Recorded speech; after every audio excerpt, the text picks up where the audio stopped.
Welcome, Vandals, to ArgTV. I'm Willie Gibbs. And I'm Cal Torres. Some timely news today. Last Wednesday, October 9th, there was an attempted homicide in Moscow. Moscow PD was dispatched around 10 p.m. to a reported stabbing. The victim, a 73-year-old male named Joseph Thompson. The perpetrator was found to be his 35-year-old son, Dylan. On arrival, the police took the suspect into custody and transported the victim to Gritman with multiple stab wounds. The suspect told police he and his father argue frequently, sometimes getting physical. According to police, the victim is in stable condition. Well, I'm glad he's okay. We were just talking about violent crimes last week, Cal. That's right, Willie. Check the Argonaut for updates on this developing story. In university news, ASUI has been asked to adopt the IHRA policy regarding the Israel-Palestine conflict. IHRA stands for International Holocaust Remembrance Alliance.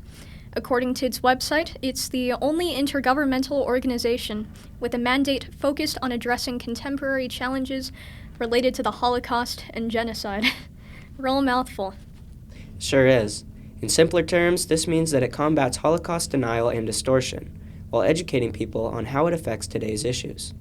A speaker known only as William from the Never Again Foundation asked student leaders to adopt the policy at last week's ASUI Open Forum. Only time will tell what decision ASUI will make going forward. Let's go to our man on the ground, Ben DeWitt, with the latest Ask the Vandal segment. Ben? Hey Willie, I'm outside of the Pittman Center right now, and I'm asking students if they're registered to vote and if they're voting. Yes. Excellent. And do you think it's important for young people to vote? Yes, I do. I am registered to vote and I am voting. Do you think it's important for young people to vote, especially college students? Yes, I 100% think it's very important for young college students to vote. And how about you? Are you registered to vote? Yes, I am. And are you voting in this election? Yes. And do you think it's important for young people to vote? I think it's very important. Are either of you registered to vote? No. I am, yes. And are you planning on voting in this election? Yes. And do you think it's important for young people to vote? Yes, I do, yes. And why is that? If you don't vote, your voice isn't going to get heard. Like, if you don't vote, you can't really weigh in on our country's politics if you don't vote. Awesome. Thanks, Ben.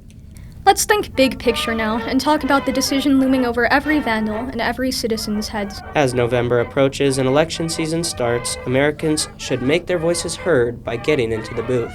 Early voting opens on October 21st and lasts until the 1st of November.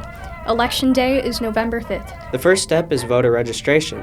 You can always register at the booth in Idaho, but if you want to get it done at home, you can do it online at voteidaho.gov. When registering to vote, you will need a valid form of identification, such as a driver's license or a passport.